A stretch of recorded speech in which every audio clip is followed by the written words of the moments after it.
All is well mga katravel. Tara mga katravel, samahan nyo kami sa aming food adventure. Kaya ito mga katravel, naglakad-lakad kami dito sa Almajas. May pupuntahan kami ni katravel ngayon at tiyak na magugustuhan nyo rin mga katravel. Kaya samahan nyo kami. Tara puntahan natin. At siguradong matatakam din kayo dito dahil sa napakasarap na mga pagkain nila. Alam nyo naman kami ni katravel, basta may pagkain, saan talaga masarap ang pagkain, pupuntahan namin. At dahil nahanap namin yung location ng Dar Al Shams Grilling, sinearch pa talaga namin sa Google yan. At ayun, ginoogle map namin. Kasi balita namin masarap dito ang pagkain at talagang matatakam kayo.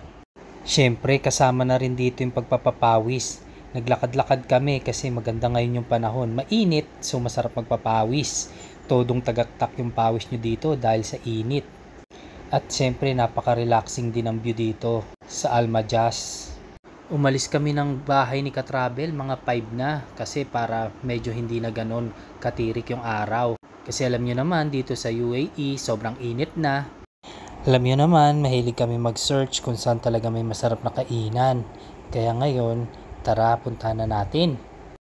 Ayan, nagpunta kami dito sa Dar Al Shams Grilling na matatagpuan sa Alcan, Almajas 3, Sharjah. Opposite lang siya ng Almajas Island. Madadaanan nyo yung Street 26. Tapos punta lang kayo sa Alcan Street. At nandudun na ang Dar Al Shams Grilling. Ayun na nga mga katravel, nandito na kami sa Dar Al Shams Grilling. Tara, pasok tayo mga katravel. Tara, let's tikman na natin ang kanilang special na pagkain. Orderin natin mga katravel. Tara, let's pasok na tayo.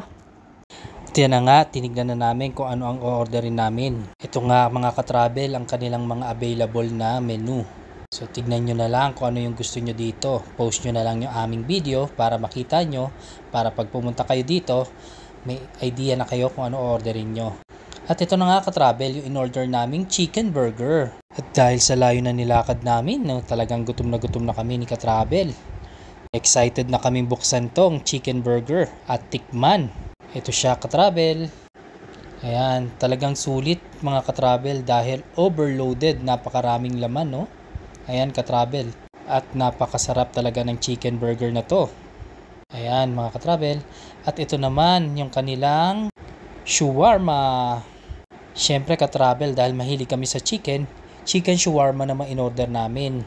Ayan, tara, tikman natin to mga katravel. Kanilang chicken shawarma na napakasarap. Talagang sulit na sulit. May kasama pang mga sauce. Ayan, may sausawan mga katravel. Sarap. Ayan, titikman na rin ni katravel. Ayan, may garlic sauce din. Ang sarap-sarap mga katravel. Ano pang hinihintay nyo mga katravel? Punta na kayo dito sa Dar Al Shams Grilling.